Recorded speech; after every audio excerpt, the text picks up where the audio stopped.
आज आपकी मैं मुलाकात उस बहादुर और मेहनती नौजवान से करवाने जा रहा हूं जो सुबह में रिक्शा चलाता है और इवनिंग में अपनी क्लासेस पढ़ता है। लॉ का स्टूडेंट है, अजमल अल्ताफ इसका नाम है। जैसे ये रिक्शा है, चलाने में कोई बुराई नहीं। बेनिफिट यही है कि मैं जो अपनी स्टडी है वो साथ मैनेज कर सकता हूँ। 2 दिन भी इसको खड़ा करके अपने एग्जाम की तैयारी कर सकता हूँ।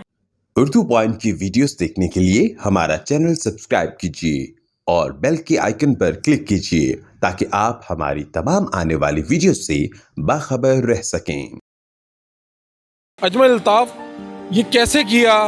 अब आप LLB करने जा रहे हैं, इससे पहले भी तालीम इसी तरह हासिल की, रिक्शा चलाते हो, साथ तालीम हासिल करते हो।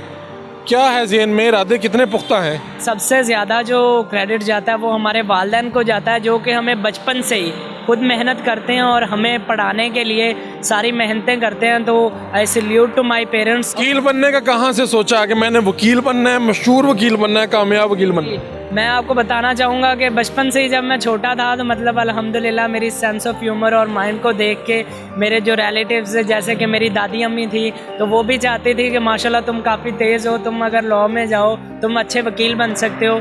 तो इसी तरह ही मेरे अब्बा हुज़ूर चाहते थे कि मैं वकालत करूं।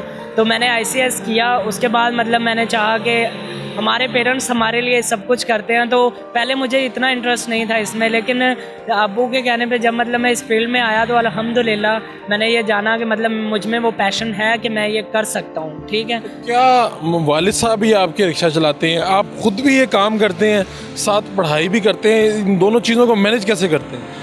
एक्चुअल में सर सबसे ज़्यादा जो फ़ायदा है ना, कुछ लोग ये समझते हैं कि शायद इससे ना उनकी शान में कोई कमी आ जाएगी, लेकिन एक्चुअल में ये नहीं है। एक्चुअल में आप स्टडी को ड्रॉप नहीं करना चाहिए, आप उसे साथ लेके चलें। उसके लिए अगर आपको मेहनत करनी, देखें जैसे ये रिक्शा है, इसमें चलाने में कोई बुराई नहीं। सबसे ज़्यादा बेनिफिट यही है कि मैं जो अपनी स्टडी है वो साथ मैनेज कर सकता हूँ कि ये मेरा अपना काम है। कोई मुझे बॉस नहीं है वो मुझे कहे कि आप 5 मिनट लेट आ गए हो भाई, कल से आप ना आना, परसों से ना आना। तो इसमें मुझे ये फ़ायदा है, मेरा लेक्चर जिस टाइम भी होगा मैं अपना लेक्चर अटेंड कर सकता हूँ। उसके बाद मैं अपनी मर्ज़ी से इसको चला सकता हूँ, जहाँ से मुझे सवारी मिली है जब मैं चाहूँ इसको खड़ा करके अपनी क्लासेस ले सकता हूँ, काम कर सकता हूँ। जैसे कि मेरे एग्ज़ाम्स आ गए हैं तो उन दिनों मैं 2 दिन भी इसको खड़ा करके अपने एग्ज़ाम की तैयारी कर सकता हूँ। जबकि जॉब आप कर रहे होते हैं वो एक प्रॉपर रिस्पॉन्सिबिलिटी होती है। इंटर किया आपने, मेहनत मजदूरी की, अपने अखराजात उठाए, अब लॉ कर रहे हैं, कितना वक्त देते हैं इन चीज़ों को और अखराजात किस तरह से बर्दाश्त करते हैं?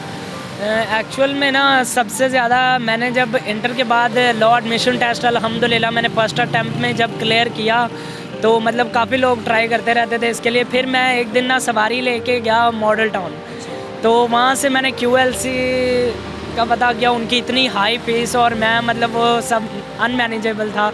तो उधर एक क्लर्क ने मुझे बताया कि भाई एक नया कॉलेज खुला है। तो मैं वैसे ही वो सवारियाँ बिठा के ना, तो मतलब इस ऑपोजिट साइड पे रिक्शा खड़ा करके तो कॉलेज में जब गया तो माशाल्लाह Lahore school of law model town में कॉलेज है।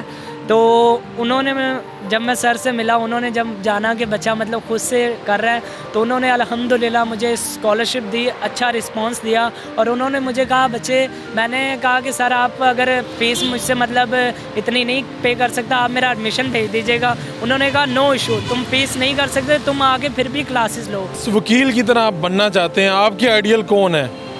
जी वैसे तो देखा जाए तो पाकिस्तान जो है इसे बनाने में कायदे आज़म मोहम्मद अली जिन्ना साहब वो एक अच्छे लॉयर थे, और लॉ ही वो एक की है, गोल्डन की है, जो मतलब आपको ना फ्रीडम की तरफ लेके जाती है, जो आपको ये विज़न देती है कि आप मतलब अपने साथ दूसरे मुआशरे को कैसे बेहतर बना सकते हैं, अपने लोगों के लिए कैसे आप सक्सेसफुल डिसीजन कर सकते हैं। ये बताएं कि हमारे जो देखने वाले हैं सैकड़ों बच्चे होंगे, कोई मेहनत मजदूरी करते हैं लेकिन इसमें शर्म भी महसूस करते हैं या सोचते हैं कि हम पढ़ाई कैसे करेंगे, उन सब के लिए क्या बात कहोगे? मैं ये कहना चाहूँगा कि शर्म उन्हें नहीं करनी चाहिए कि वो मेहनत कर रहे हैं, बल्कि अगर कोई उन्हें चढ़ाता है जो कि अपने अम्मी अब्बू के गाड़ी या पैसे पे आता है, उसे खुद एक दिन वो बाहर जाएगा ना तो वो कॉलेज से घर नहीं जा सकता अगर उसके पास वो वालिदैन की दी हुई फैसिलिटीज़, वो गाड़ी और वो पैसे वगैरह, बल्कि आप प्राउड फील करो कि आप सोसाइटी में अपने दम पे मौजूद हो। ठीक है। मेरे बहुत सारे फेलोज़ थे स्कूल लाइफ में, वो आगे कॉलेज लाइफ गवर्नमेंट कॉलेज तक तो पहुँचे, लेकिन उससे आगे उन्होंने ना ड्रॉप करनी पड़ी स्टडीज़ के ना, उन्होंने कहा हम काम करते हैं।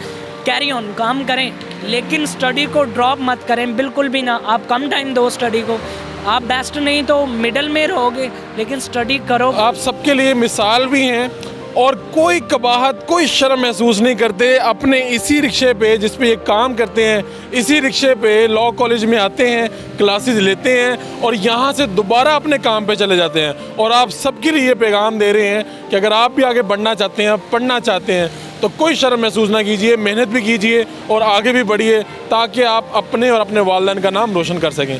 अपने मेज़बान फ़ारूक वड़ाइच को इजाज़त दीजिए। अल्लाह ने के बाद।